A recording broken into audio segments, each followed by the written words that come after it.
Hubungannya adalah bahwa kalau seseorang mengingkari janji, maka dia tidak akan bisa bahagia dalam hidupnya, di dunia maupun di akhirat. Padahal yang kita cari kebahagiaan, maka kita jangan melakukan sesuatu yang bisa mensabotase, yang bisa menjegal usaha kita untuk mencari kebahagiaan. Ya. Bila kita punya janji, lalu kita jaga dan kita laksanakan dengan baik, maka janji atau sumpah itu bisa mengukuhkan hubungan antara dua pihak. Baik hubungan itu hubungan bisnis, hubungan kekeluargaan, hubungan politik, dan sebagainya. Sebaliknya, bila seseorang melanggar janjinya sendiri, dia akan mengalami kesengsaraan dalam kehidupannya, baik di dunia maupun di akhirat, karena dia tidak lagi dipercaya oleh partnernya dan akan dihukum pula oleh Allah besok di akhirat. Apa hubungannya dengan Allah? Hubungannya Allah itu yang memberi jaminan. Ya. Jadi begitu ada dua orang menyatakan janji, maka Allah lah yang menjadi penjamin. Istilahnya di dalam Al-Quran, Allah menyebutnya kafila. Kafila, itu nanti kita akan mengutip ayat itu. Jadi janji merupakan suatu mekanisme yang dibuat oleh Allah untuk menyambung yang putus, asalnya putus disambung, atau mengikat yang semula terpisah. Semula terpisah, ada tali dan tali terpisah, lalu terus disambung, diikat. Nah, Allah itulah yang mengikatnya. Sehingga begitu seseorang menyatakan suatu janji, Allah langsung mengukuhkan hubungan kedua pihak. Saya beri contoh, saya tadi kan mengatakan kita ambil penerapannya atau contohnya itu kehidupan kita sehari-hari. Kalau bapak-bapak dan ibu-ibu dulu sering ke stasiun kereta api, itu kan kita suka melihat ada lokomotif yang akan menggandeng kereta atau gerbong. Lalu lokomotifnya mundur sampai bersentuhan lokomotif dan gerbong itu. Dua benda ini, kereta atau gerbong dengan lokomotif, tidak akan terikat kalau tidak ada petugas yang menurunkan hooknya. Jadi di situ ada hook, begitu nempel begitu, terus ada hooknya yang ditempelkan, dipasang, lalu rantainya disambungkan dan sebagainya. Setelah itu baru mereka bergandengan, lokomotif bisa jalan. Coba bayangkan, bisakah lokomotif menggeret kereta ini kalau tidak ada petugas? Alatnya sudah ada, tapi nggak ada petugas yang nyatokin itu. Nggak akan bisa nyambung. Nah, yang bertugas nyambung ini, nyatokin itu adalah Allah. Jadi kalau kita itu membuat janji dua orang, itu bagaikan lokomotif dan kereta. Terus begitu dua-duanya itu mengikrarkan satu janji, Allah mengukuhkan itu. Kita bayangkan bahwa Allah itu dalam tanda kutip bertugas mengikat antara dua orang yang membuat janji. Itu artinya Allah terlibat. Allah terlibat di dalam janji. Janji tidak akan berjalan, mekanisme itu tidak jalan kalau tidak ada Allah. Seperti tadi, kereta dan lokomotif tidak akan bisa berjalan bersama kalau tidak ada petugas yang nyantolin hooknya itu. Oleh karena itu kita jangan pernah menyepelekan partisipasi Allah. Kita jangan pernah menyepelekan partisipasi petugas PJKA yang nyambungin tadi. Nah, ini menjadi lebih menarik karena apa? Seringkali orang itu kan menyepelekan petugas tadi. Buktinya apa? Gajinya kecil itu orang. Nah, kita ketika membuat janji seringkali menyepelekan Allah. Padahal tanpa janji itu nggak bisa itu. Hubungan bisnis itu nggak jalan. Ya misalnya gini, calon pembeli tidak boleh membawa pulang barang yang dijual oleh pemiliknya. Calon pembeli, ambil aja bawa pulang, nggak boleh. Tidak boleh dia membawa pulang, tidak diizinkan oleh pemiliknya kalau dia belum membayar. Nah, oke, kalau sudah membayar, mereka sudah setuju bahwa dua barang ini, duit dan barang ini itu nilainya sama dan mereka sepakat jual beli. Nah, sebenarnya agreement, persetujuan jual beli itu dalam bahasa fikihnya itu akad jual beli. Kalau menurut ilmu fikih yang ditulis oleh ulama-ulama zaman dulu, itu terutama mazhab Syafi'i, kalau kita jual beli harus ada akad yang diucapkan. Ya ini aku beli ya dengan harga ini. Terus yang satunya bilang ya saya jual. Nah, itu harus ada akad. Akad itu artinya simpul. Ya. Akad itu artinya simpul. Jadi dua orang ini mempunyai alat untuk dihubungkan, lalu disimpulkan, simpulnya itu namanya akad jual beli. Setelah itu boleh. Bahkan kalaupun calon pembeli itu tidak bisa membayar saat itu, kemudian dia mengatakan, boleh nggak saya bawa pulang dulu, saya bayarnya 3 hari yang akan datang. Kalau mereka setuju dan si yang calon membeli itu dan akan membayar itu berjanji, ya saya akan bayar 3 hari lagi dengan keyakinannya, syukur kalau pakai tertulis, maka si penjual akan mengizinkan orang itu membawa pulang. Jadi bisanya dibawa pulang karena ada janji atau ada akad. Itu dalam bisnis. Dalam tatanan sosial, misalnya seorang wanita tidak mau, wanita yang wajar ya, seorang wanita tidak mau diajak oleh seorang laki-laki untuk tinggal di rumahnya, padahal mereka belum kenal. Ayo kamu tinggal di rumahku bersama-sama. Wanita yang baik tidak akan mau. Tapi begitu sang lelaki menyatakan janji itu dalam bentuk akad nikah, namanya akad tadi kan simpul, dalam bentuk akad nikah, maka wanita itu akan dengan senang hati tinggal bersama lelaki tersebut. Jadi antara dua orang yang semula terpisah, gak ada ikatan apa-apa, begitu ada janji berupa akad nikah, maka mereka menjadi tersambung, bahkan mereka hidup bersama seringkali dalam waktu yang lebih lama dibanding dengan seseorang tinggal bersama ayah dan ibunya. Kalau wanita itu nikah umur 20 misalnya atau 25, selama sejak lahir sampai 20 atau 25 dia tinggal bersama orang tua.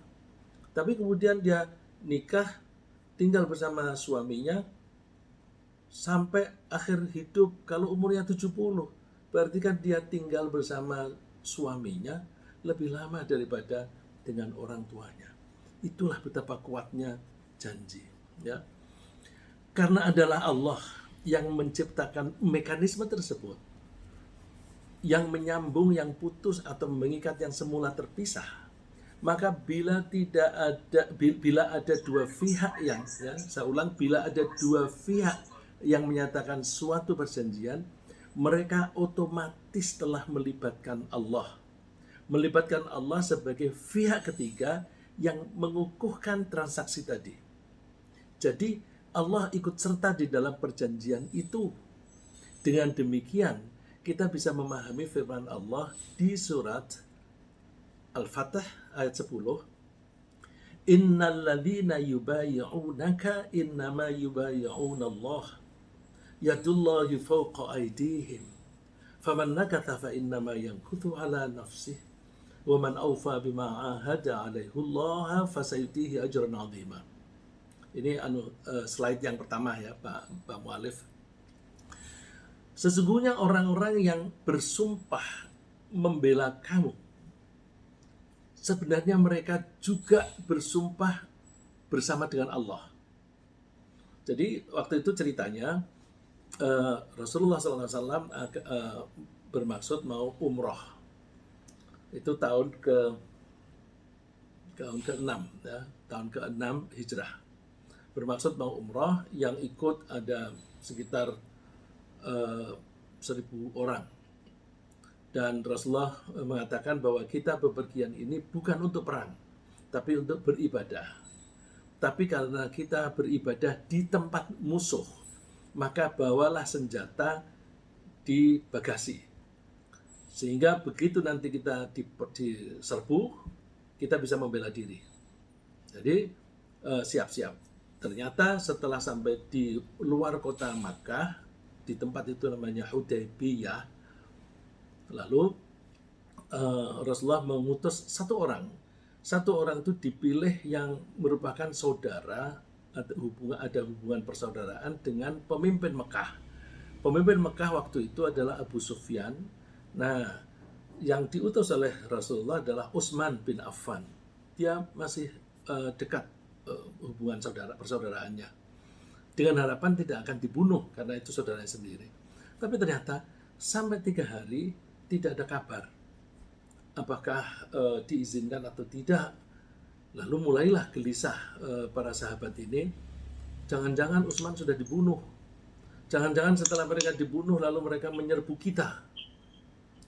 Waktu itu tidak ada HP ya, jadi tidak bisa ada komunikasi itu. Utusan pun juga tidak bisa karena Utsman sendirian, dia tidak bisa mengutus orang yang sefaham atau yang membela. Lalu dengan kegelisahan itu Rasulullah memanfaatkannya. Kalau misalnya kita diserang, siapa yang membela saya? Lalu mereka menyatakan, saya membela. Sampai kapan membelanya? Sampai titik darah terakhir, kalau pakai bahasa kita. Lalu Rasulullah naruh tangan ditaruh, lalu orang-orang pada taruh tangannya di atas tangan Rasulullah, taruh sampai setumpuk begitu. Lalu diibaratkan di ayat ini, innama yubayyi'unallah, orang yang bersumpah dengan kamu, berjanji dengan kamu itu sebenarnya mereka berjanji dengan Allah. Ibaratnya yadullah, tangannya Allah itu di atas tangan mereka.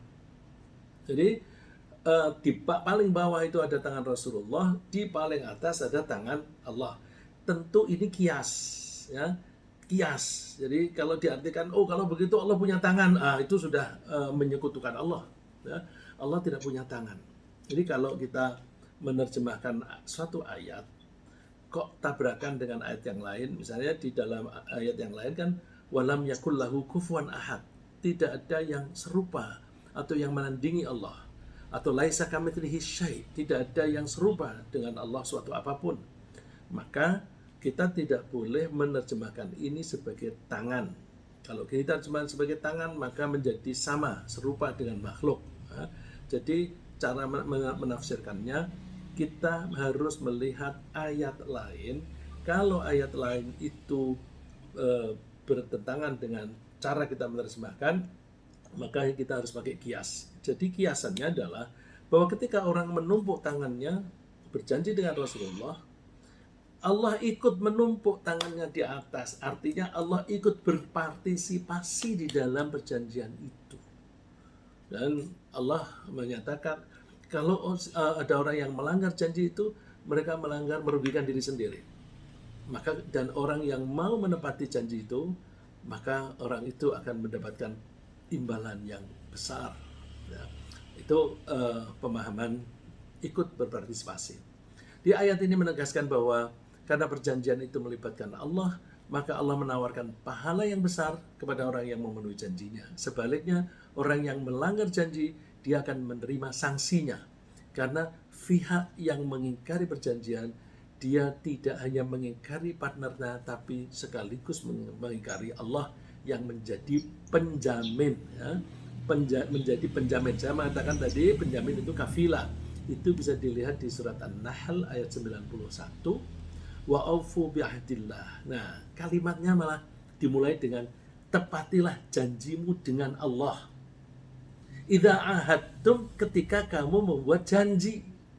Jadi penyebutan Allah justru lebih dahulu daripada penyebutan dua orang yang membuat janji. Ya, tepatilah janjimu dengan Allah ketika kamu membuat janji.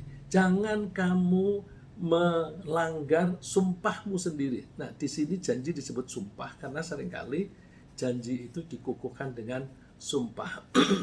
Ba'da tauqidiyah, setelah janji itu dikukuhkan oleh Allah. Kenapa dikukuhkan? Waqad ja'altumullaha 'alaikum kafilah, karena kamu sudah mengangkat Allah sebagai penjamin. Jadi begitu kita membuat perjanjian, kita sudah mengangkat Allah sebagai penjamin kita. Dan penjamin Allah itu sangat kuat. Karena itu maka kita harus memenuhi janji kita. Ya. Dari tadi di ayat tadi menunjukkan bahwa sebagian dari sumpah juga termasuk janji kalau sumpah itu dipakai untuk mengukuhkan perjanjian. Nah, ayat lain yang menggunakan kata sumpah itu di surat At-Taubah ayat 13, ala tuqatiluna qauman nakathu imanahum wa hammu bi ikhrajir rasuli wa hum bada'ukum awwala marrah. Apakah kamu tidak memerangi suatu masyarakat yang mengingkari janji mereka dan mereka bermaksud mengusir Rasulullah dari Madinah? Ini ceritanya bahwa begitu Rasulullah tiba di Madinah hijrah, maka Allah mengajak seluruh penduduk untuk membuat perjanjian yang seringkali dikenal sebagai Piagam Madinah. Perjanjian itu perjanjian damai, bahwa mereka tidak akan bertikai di antara mereka sendiri, dan kalau ada musuh dari luar, maka mereka akan bersatu padu membela diri, mempertahankan Madinah menghadapi musuh bersama. Nah, ternyata ada kelompok Yahudi yang mengingkari janji itu dengan cara mereka bekerja sama dengan musuh, membeli informasi-informasi, jadi menjadi intelnya musuh, supaya Nabi Muhammad itu bisa terusir dari Madinah atau bahkan terbunuh. Nah, oleh karena itu, maka orang yang mengingkari janji ini, dan itu karena ancamannya adalah peperangan dan kematian, maka pihak yang melanggar ini hukumannya juga diperangi. Yang terjadi itu diusir oleh Rasulullah. Di Madinah itu ada 3 kelompok Yahudi. 3 kelompok itu masing-masing mengingkari janji dengan Allah, tetapi di periode yang berbeda, di saat yang berbeda. Maka pengusiran kelompok itu satu persatu. Jadi bukan seluruh orang Yahudi di situ diusir. Kalau satu kelompok yang melanggar, maka kelompok itu saja yang diusir. Terus kesempatan yang lain, satu kelompok lagi yang melanggar, diusir lagi. Nah, yang terakhir itu Bani Quraidah itu bekerja sama dengan orang-orang Makkah supaya mereka menyerbu ke Madinah dengan tentara yang besar-besaran, yang kemudian terjadilah perang Khandaq atau perang Parit. Karena janji itu bisa menyambung yang putus atau mengikat yang semula terpisah, janji itu diumpamakan di dalam Al-Quran sebagai rajutan atau pintalan. Rajut, kalau kita merajut itu kan benang yang asalnya bisa menjadi nyambung. Atau pintalan, dari serat dipintal lalu menjadi tali atau menjadi benang. Atau disebut juga simpul atau ikatan. Dan ada juga disebut sebagai kepercayaan. Saya tunjukkan ayat yang menunjukkan rajutan atau pintalan. Itu ada di surat 16 ayat 92. Wala takunu kallati naqadat ghazlaha min ba'di quwwatin ankatha. Lagi, ini adalah kata-kata kias. Janganlah kamu seperti seorang perempuan yang menguraikan benangnya yang sudah dipintal atau sudah dirajut dengan kuat, terus dibongkar menjadi cerai-berai kembali. Jadi begitu dua pihak membuat janji, itu seperti memintal benang, tali, atau merajut benang satu dengan yang lain. Nah, ini yang asalnya lepas menjadi begitu kuat. Di sini dicontohkan wanita karena biasanya yang melakukan pemintalan atau perajutan itu wanita, dan sampai sekarang biasanya yang melakukan itu juga wanita. Kita itu sering melihat wanita merajut di tempat-tempat umum itu di Eropa misalnya. Orang tua sambil menunggu bis, daripada menunggu lama jemu, lalu terus dia merajut. Nah, itu kebiasaan wanita, maka disebut diumpamakan jangan seperti wanita yang merajut kemudian habis itu dibongkar kembali. Juga di Al-Quran disebut simpul atau ikatan. Tadi saya sebut akad nikah itu simpul. Allah menyebut di surat 5 ayat 1, ya ayyuhalladzina amanu aufu bil uqud. Hai orang yang beriman, penuhilah akad-akadmu, penuhilah akad perjanjianmu. Jadi di sini dikatakan penuhi, bukan hanya jaga, tapi penuhi, dan bukan hanya laksanakan. Karena kalau melaksanakan mungkin tidak sempurna, tapi perintah Allah aufu, penuhi sesempurna mungkin. Jadi jangan dipenuhi tapi sebagian, itu masih mengganggu. Ya. Perjanjian juga disebut kepercayaan, seperti di surat An-Nisa, wa kaifa ta'khudhunahu wa qad afdha ba'dukum ila ba'd wa akhadna minkum mitsaqan ghalidha. Seorang laki-laki kalau menikahi seorang wanita, dia diharuskan membayar mahar. Mahar itu harus. Nah, ketika misalnya laki-laki itu menceraikan istrinya, tidak boleh meminta kembali maharnya itu. Ya, karena zaman dulu ada orang yang memberi mahar itu berupa rumah, berupa tanah, berupa perhiasan. Kalau sekarang ini enak sekali, maharnya hanya seperangkat alat sholat. Kalau mau cerai, nggak usah diminta juga nggak apa-apa karena nggak berharga. Ini ini contohnya ada seorang wanita yang mengatakan kepada Rasulullah bahwa dia ingin cerai, lalu terus Rasulullah tanya maharnya apa? Maharnya itu kebun. Nah itu orang kalau maharnya kebun itu kan produktif, itu laki-laki suka tergiur untuk minta kembali. Tidak boleh minta kembali. Wa kaifa ta'khudhunahu wa qad afdha ba'dukum ila ba'd. Bagaimana kamu minta kembali? Padahal sebagian dari kamu dan yang lain, artinya laki-laki dan perempuan itu sudah bergaul bercampur jadi satu hidupnya, dan wanita itu sudah mempercayai dengan kepercayaan yang kuat. Mitsaqan ghalidha. Mitsaq itu kepercayaan, ghalidha yang besar, yang kuat. Jadi perjanjian itu disebut sebagai kepercayaan. Sebagai salah satu pihak yang terlibat dalam perjanjian, dalam hal ini Allah juga berjanji. Jadi tadi saya katakan bahwa dua orang berjanji, maka Allah ikut terlibat. Nah, keterlibatan Allah itu juga merupakan janji. Allah menyatakan akan memenuhi janjinya sebagai penjamin. Tapi dengan syarat dua pihak yang terlibat langsung memenuhi janjinya masing-masing. Nah, itu bisa kita baca di surat Al-Baqarah ayat 40, wa aufu bi ahdi ufi bi ahdikum. Penuhilah janjiku. Artinya kalian ketika berjanji berdua itu kan sekaligus berjanji dengan aku. Penuhi dulu. Ufi bi ahdikum, aku akan memenuhi janjimu, wa iya ya farhabun, dan kepadakulah kamu kembali atau takut, ya, tunduk. Nah, dari Allah pun berjanji akan melaksanakan janjinya. Karena Allah serius dalam menjamin perjanjian, maka masing-masing pihak yang terlibat harus juga serius dalam memenuhi janjinya. Maka di hari pembalasan Allah akan meminta pertanggungjawaban masing-masing pihak. Minta pertanggungjawaban akan kesungguhan mereka dalam membuat dan memenuhi janji. Ya. Allah menyebutnya wa aufu bil ahd. Penuhilah janji. Innal ahda kana mas'ula. Karena sesungguhnya janji itu akan diminta pertanggungjawaban.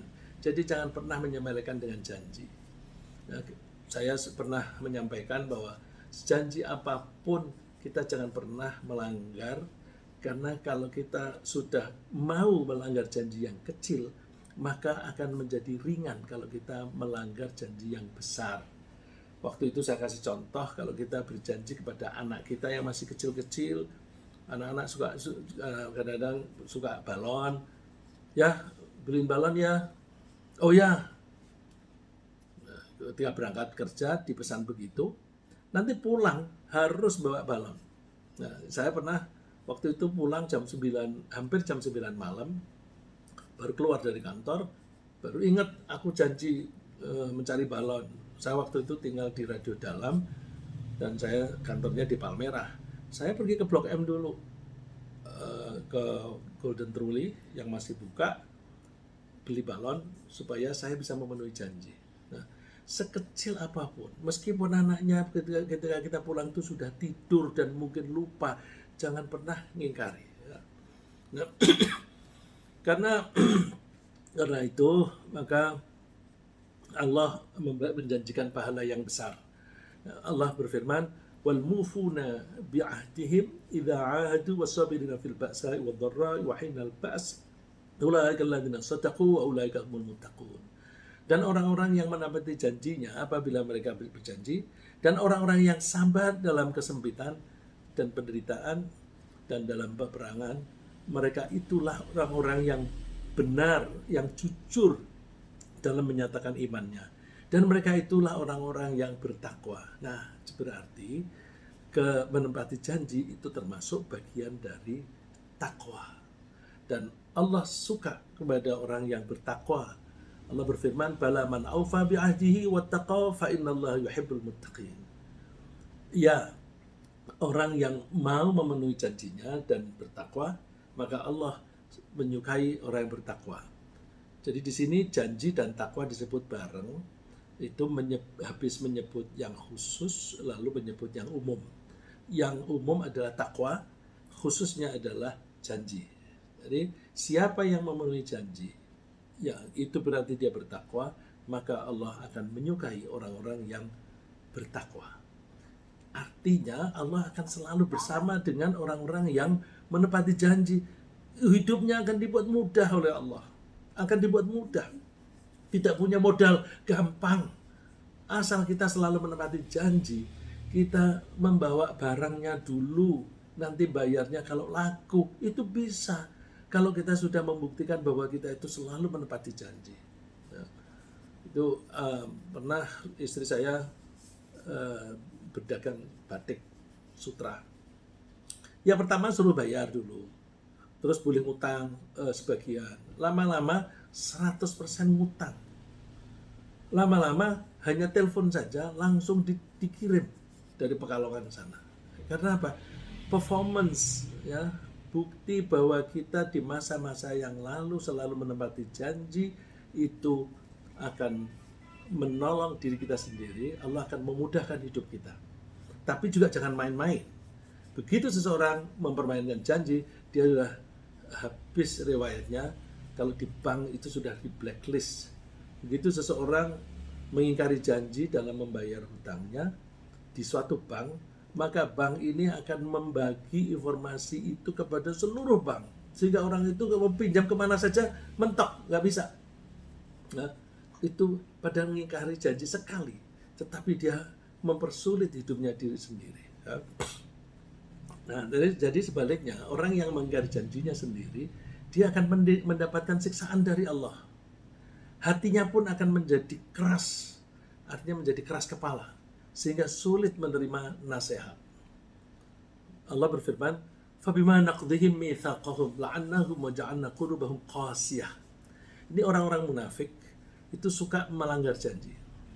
Tetapi karena mereka melanggar janjinya, kami kutuk mereka dan kami jadikan hati mereka keras membatu. Nah, kenapa? Kelakuan mereka itu yuharrifunal kalima amma wadhi'ih. Mereka suka mengubah kalimat atau informasi dari perjanjian itu. Ini kalau secara, ini kan kalimatnya umum nih. Jadi ini bisa berlaku untuk kalimat perjanjian. Misalnya perjanjiannya secara lesan. Jadi nanti dipelintir-pelintir omongannya. Tapi di konteks ini itu orang-orang munafik Yahudi yang mereka mengubah-ubah. Mereka mengaku percaya kepada nabi mereka yaitu Nabi Musa, dan mereka merasa mengaku percaya kepada kitabnya Taurat, tapi Tauratnya itu diubah-ubah isinya. Padahal di dalam Taurat itu ada keterangan bahwa besok suatu saat akan ada seorang nabi terakhir yang wajahnya begini, matanya begini, rambutnya begini, dan sebagainya. Itu semuanya diubah. Sehingga orang-orang Eropa tidak percaya kepada Nabi Muhammad karena mereka ubah matanya yang lebar dibuat matanya juling. Rambutnya yang berombak disebut rambutnya keriting, seperti orang-orang Afrika itu. Jadi ketika ada Nabi Muhammad, orang-orang mengatakan mana tidak sama.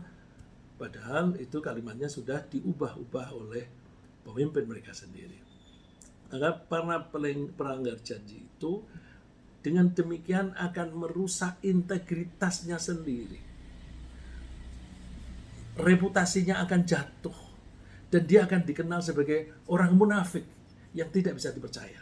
Orang yang tidak percaya itu kan orang julukannya munafik. Nah, maka Allah mengatakan fa'aqabahum nifaqa fi qulubihim.